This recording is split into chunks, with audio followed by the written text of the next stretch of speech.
Was it to get the offense going like they did today? It was because we weren't playing great. We kind of break the game into three segments. In that first inning segment, we couldn't get off the field. We didn't help Luke, but give their hitters a lot of credit. After 2 days where we pretty much dominated on the mound, and I know they were frustrated with all the strikeouts, man, they competed. So they made it hard on Luke. We didn't help him defensively, and so we had a game there. It was good that the offense, put it together there in the middle innings. I think some of the kind of defensive errors, did the wind play in a factor into it, or just? This is our home field, and we practice all the time with the wind. It is usually windy here. I'm not gonna say it's Wrigley Field, but it's windy, and so that's just really frustrating because we work on fly balls every week.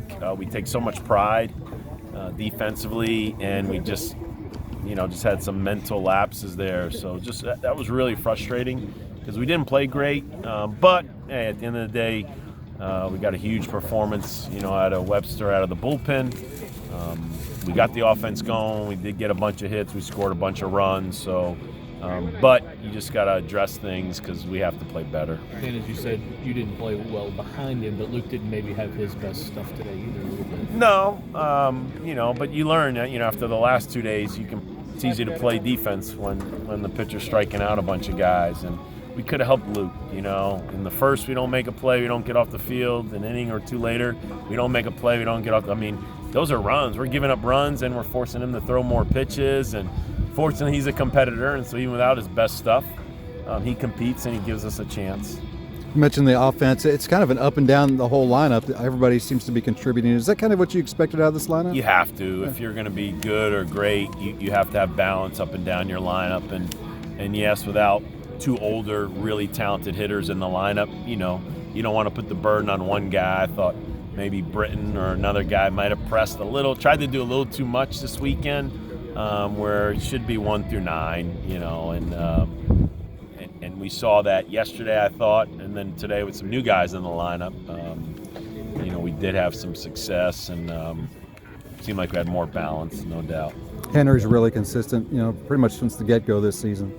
Yes, both he and Metzinger, I said it, had great spring trainings, pushing each other behind the plate, wanting to play, and so that's why I catch them both. But that's also why we put Metzinger at third, because the bat is really consistent. It's a really good offensive player. He runs the bases the right way. He does the things we ask him to do, and so plus we needed to see Benefield pitch. You'll see Usher pitch next. As we get these 2A guys like Poland, who's a little more experienced with it. We had to get Benefield out there, and we'll get Usher out there in due time. Ben said he wasn't certain. He said he thought he'd play at some point. When he saw the lineup card, he was like, "Okay, it's my call." Just to be able to put him out there, is it just because he's such a good athlete? Because I know he had never really played third before. Yeah, I knew we addressed it before the fall. He had played a little bit in the summer. He played it when he was younger. I tease these guys. They all want to be Will Smith. Will was a infielder, and the Buster Posies of the world, guys that are converted to catcher. And Metzinger's played infield before. He played it this summer a little bit. Even though he didn't really do it much in the fall, he did it a little bit in spring training. And as soon as Benellis and Dunn went down, I said something to him, just knowing. And Benefield and Borden and Poland, those guys are doing really good. But you just need options. And what if the next guy rolls his ankle but making the dive and play at third, and it does show you he's pretty comfortable. He's pretty natural as an infielder. Overall, the week after losing a couple to come back and get a couple wins and kind of get the thing right and going in the right direction. Yeah, it's hard to be sour when you win, but you just don't feel like you're playing great baseball. You're doing okay, and but that's what we're trying to figure it out as coaches. We're trying new combinations and trying to give guys at bats and let guy face this guy out of the bullpen, let this guy. We haven't done a ton of pinch hitting and all that stuff, but we'll start to incorporate that a little more because I just want to give guys opportunities. If they're in the starting lineup, I kind of want to see how they do. Left on left, right on right, even when they bring these guys out of the bullpen, let's just see who can compete. And you keep telling these guys, man, it takes 10, 12, 15 games to get a feel for what's the best lineup. and sometimes even then you don't know what the best lineup is. But at least as a coach, we got options. I mean, that's the good feeling is everybody's got injuries, so it's part of the game. At least we've got good players that are stepping up and they're playing well. I mean, as they should. I mean, they work hard, they're talented, that's why they're here. So we'll just keep running them out there and competing. Regarding Benefield, we learned that he's never really pitched much in his life. How did that transpire, and what do you expect to see? How do you we just felt like we lost a couple guys to injuries, and they were going to be out for the year.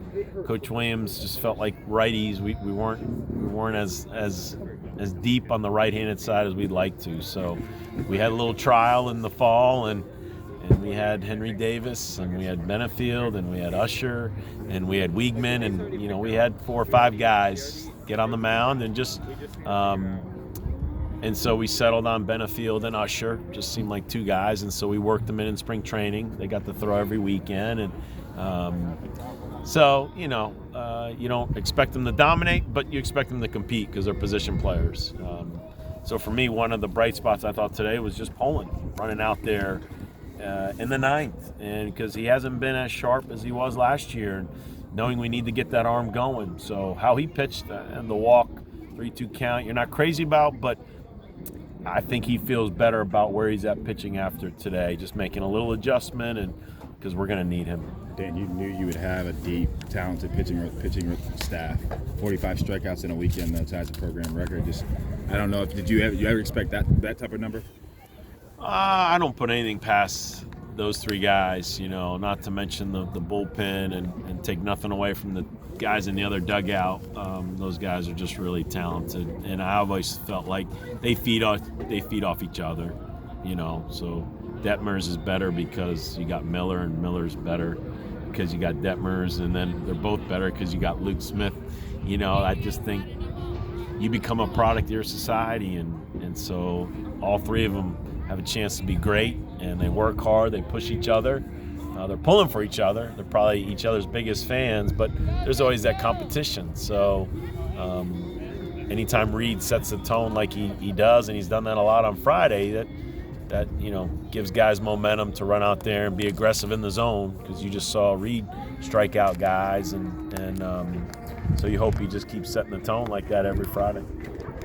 All right, thanks, Dan.